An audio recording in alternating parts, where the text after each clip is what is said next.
Tulad mo baliling ay isang mutya, o pelas na kay ningning anong ganda.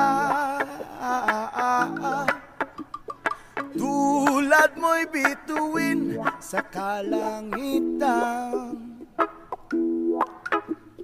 tulad mo ay gintong kumikinang.